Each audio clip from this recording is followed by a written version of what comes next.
All right, we'll call the Thursday, February 12th, 2026 City Commission meeting to order. All five commissioners are present. One is on Zoom. Hello, Sandy. All right. Next up, we have the consideration of the minutes from the meeting of January 22nd, 2026. Changes, comments, or corrections on those? I see none. I see none. Okay, then they will stand as presented. Next up, the financial statement from the month of January 2026. Mr. Rupp. Good afternoon, Commissioners. Kim Rupp, Director of Finance. This is a report of financial summaries, revenues, and expenditures for the City of Hayes, month ended January 31, 2026. Revenues in January totaled $9,638,639. That's a decrease of $291,408 compared to the same period last year. Notable areas of increased revenue compared to January of 2025. Adjusting for the new rate, transient guest tax for the CVB was up $29,677 or 7.4%. Parks improvement revenue increased $20,000 as a result of the reimbursement from Women Who Lead on Phase 1 of the Sunrise Park project. And court costs and fines were up a combined $27,000. Notable areas of revenue decrease. Capital projects was off $347,000 due simply to reimbursements on the 13th Street project as compared to the Commission Capital Reserve transfer a year ago for the 32nd, 33rd Street project. Probably could have written that a little better, but two different transfers, 2 different years, so it threw that revenue off. Expenditures in January totaled $3,619,233. That's a decrease of $376,000 as compared to the same period last year. So notable areas of expenditure increase. Economic development expenditures were up $100,000 due simply to the budgeted allocation to Fort Hays State. CDBG pass-through payment for the Chestnut Suite project increased economic development fund $19,317. Health insurance and workers' comp were up a net $166,000 in the employee benefit fund due to timing of invoicing. Library and library employee benefit were up $1,111,000 due to the timing of payment for their budgeted allocations, and the purchase of a backhoe for the service division this year and the capitalization of a lease on a PD vehicle last year increased new equipment reserves $89,000. Notable areas of decreased expenditure: Commission Capital Reserve fell $1,606,596 due to the transfer to capital projects at this time a year ago. As we mentioned on that 32nd, 33rd Street project. Purchase of Rainbird irrigation parts at the golf course a year ago dropped repairs to buildings and structures $21,700. New equipment for public works service was off $72,000 for the purchase of a new brine production system at this time last year.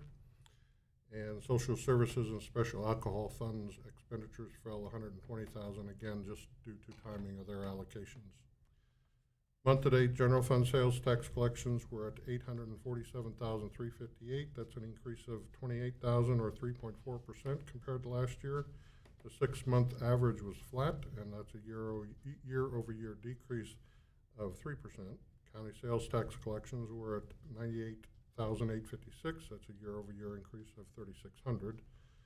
Report of top 10 quarter-to-date sales tax collections by classification was up $52,500 or 1.65%.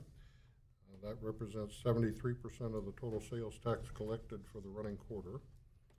And finally, the total par value of U.S. Treasuries for January 31st was $2 million, with a weighted average yield to maturity of 4%. That's down 0.25%.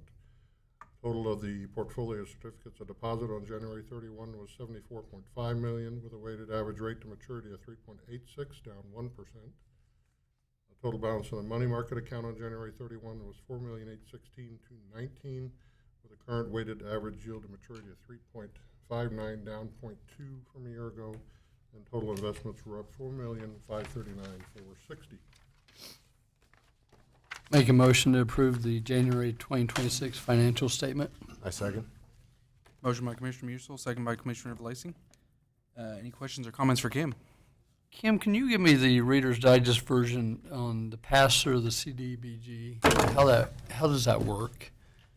Basically, the funding is paid to us from the state, and then we pass it on to the developer or whatever we're directed. It's really all directed by CDBG, and we have to follow certain guidelines, give them a copy of the invoicing, the check, prove that it's deposited. You know, there's quite a bit we go through, but it's paid to us, and then we pass it on to whoever we're directed. And in this case, it was went to the contractor the first couple of times, the contractor themselves.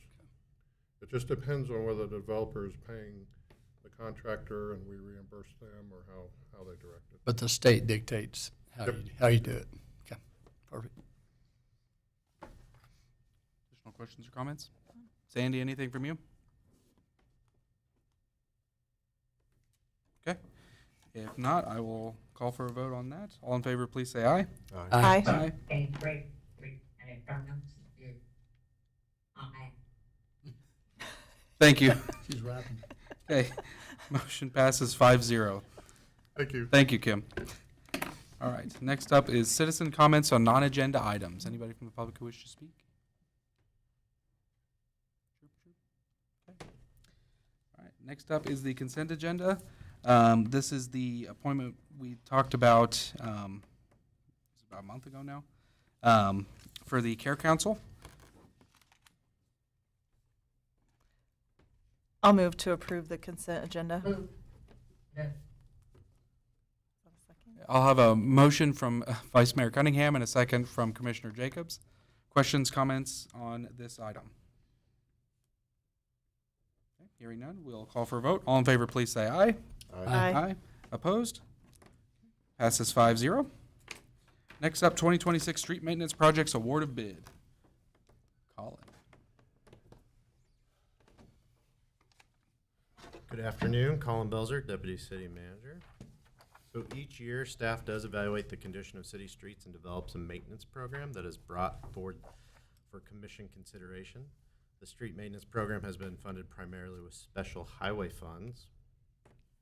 And in 2026, there's a little under 1.1 million budgeted for street maintenance. On the screen are the various funding sources for the special highway fund, majority coming from the state or federal government.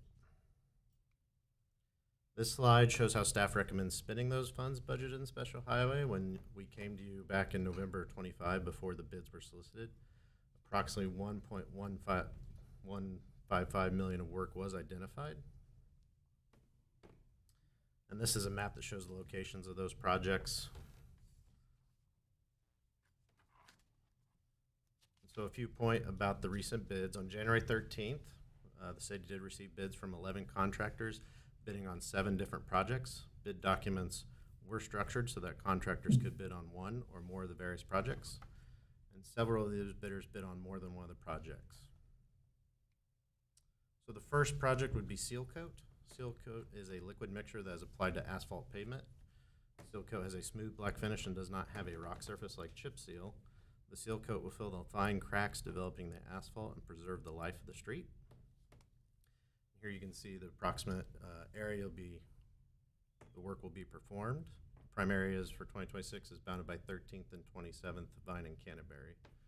And the low bidder was Vance Brothers from KC, who has performed work for us in the past.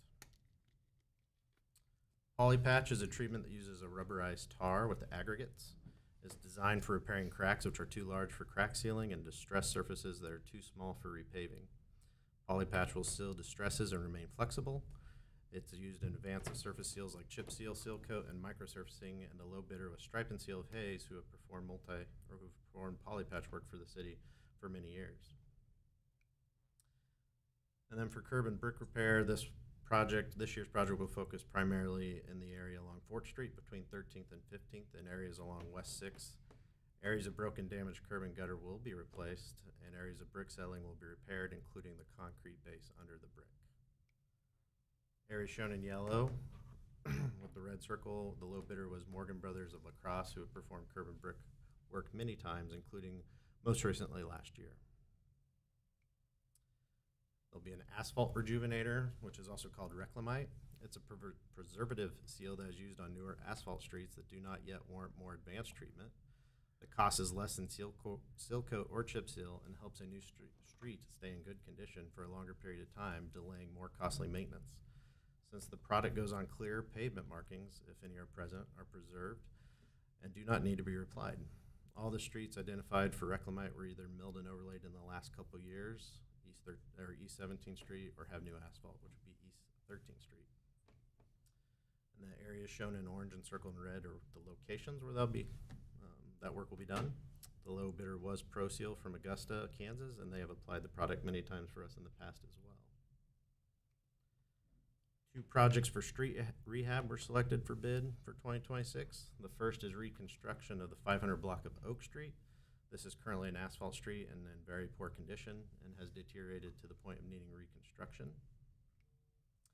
The low bidder for that street segment was APAC of Hayes in the amount of $95,809. And then the second rehab project is replacement of several concrete panels on Fort Street between 22nd and 27th. The project focuses on the east 2/3 of the street, as the west third was replaced in the recent past as part of a water line project. All deteriorated pavement will be replaced with new concrete pavement, and any areas of damaged curb and gutter will also be replaced. And the low bid for that was from Morgan Brothers. Pavement markings are beginning to fade along Hall Street from 27th to 41st, and not only are they beginning to fade, but there's little to no reflectivity, making nighttime visibility difficult. This last applied in 2016 when the overlay and road diet were done, so they've lasted quite a while. The low bid was from Heartland Traffic Services of KC, who have performed this type of work for us in the past, with the latest being the 41st Street pavement markings from Hall Street to the Highway 183 bypass. And then for 2026, staff is proposing to continue with the popular sidewalk rebate program. The amount being earmarked from Special Highway is $10,000, which is our standard practice, and for sidewalk improvements in 2026. And finally, $100,000 will be budgeted to augment the purchase of crack seal material, asphalt, concrete, and other materials for city crews to perform in-house street maintenance. And it's a reminder of the map for the location of all these projects will occur. Here's a breakdown of the various projects and total costs. As you can see, there's a balance remaining of just over $135,000 for additional work or unforeseen change orders. All projects are scheduled to be completed no later than the end of 2026, and several projects, including Seal Coat, Rejuvenator, and Oak Street Rehab, will be accomplished during the summer when warm temperatures are favorable for these surface treatments and school is out of session. Contact with adjacent property owners and other stakeholders will be made well in advance of any construction activities, and some of that outreach has already happened. So your options are to award the contracts and approve the funds, or alternate direction to staff. And on the screen is the action requested. I move to authorize the city manager to enter contracts for construction as presented in the amount specified to be paid out of special highway budgeted projects, including budget authority for the remaining 2026 budgeted balance of $135,765.88 for additional work or unforeseen change orders. Second. We have a motion from Commissioner Cunningham and a second from Commissioner Musil. Questions or comments on this one? One thing I would comment is we had our city commission retreat this last weekend in Lawrence, and driving around on their streets, I'm very thankful that we've been doing this for many years and spending the money, because our worst streets are better than their best street, in my opinion. So it's a good project, and I think the community appreciates what we do by having this, taking care of our streets. And like I think Commissioner Jacobs said last week, you go through some of these areas where we've replaced curb and guttering, and it just makes the whole area look so much better, and it's a good thing. So. And it keeps the longevity of that street longer. So I appreciate the preventative work that we're doing. Absolutely. Yeah, preventive maintenance saves a lot of money in the long run, that's for sure. On the projects themselves, is communication done by the companies or is that done by our staff? It varies by project. So a lot of the seal codes by companies, but obviously we're in contact with those companies all the time. So Right. project management will also be part of those conversations a lot of times. I kind of agree with everybody up here, right? The roads are extremely important. I travel the country, and I'd say Hayes has probably got some of the best roads in the country, and I appreciate that very much. My question would be, is $135,000 for carryover or unforeseen change orders, is that pretty typical year to year, or should we be shooting for, less or more? What are we seeing there? I can answer that because actually the 135 is on me this year. We typically try to spend our entire budget, and that includes, we plan enough projects to where if we get really good bids, we can just do more, with the money.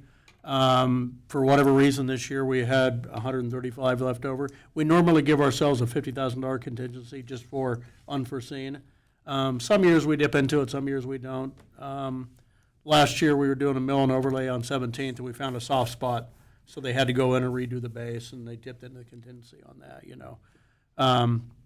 But for whatever reason this year, we didn't plan accordingly to spend it all, and I didn't catch it before it got to you. So this isn't a typical occurrence. This is a very atypical occurrence. And this is only for the authority up to that. So if we only spend 35 out of that, the rest of the 100, 765, 88 rolls back for next year's projects, correct? That's how it would work, yeah. Okay, good questions. Sandy, anything from you? No. Okay. All right, then I will call for a vote. All in favor, please say aye. Aye. Aye. Aye. Opposed? None? Passes 5-0. Thank you. Okay, man, quick. All right. Sandy, you are up on commission inquiries and comments. Oh, I don't really have anything except that I really appreciate the accommodation. I don't often miss a city commission meeting, and I appreciate the accommodation of doing it on Zoom. The only thing I might suggest, and Colin, you and I can talk about it, it might be better just to do it on the phone, because Zoom tends to be a little back and forth. It's not quite as easy as phone, so we might talk about that. And I wish you could all sit here with the view that I have at the farm with all deer looking back at us. And this morning, a great big coyote had to be chased off by our Great Pyrenees. But it's awful nice here. Thank you, Sandy. It's nice back here, too. Hayes is awesome. It is awesome, that's right. It's more awesome. Right, it is. Yeah, it's the bestest. All right. Commissioner Valaising. Got two things. Just one, learned a lot at the commission retreat. Want to say thanks to the city manager's office for putting that on and bringing in some quality speakers, helping educate us on low-income housing. I think we all walked away that low-income housing is possible. You just got to have the right knowledge and the right people involved, and I think we're heading in the right direction. I think there's some light at the end of the tunnel. So I look forward to seeing what we can help bring to the city in that area. So another thought I had was an area we might try to save the city some effort and time and money in is pet licenses.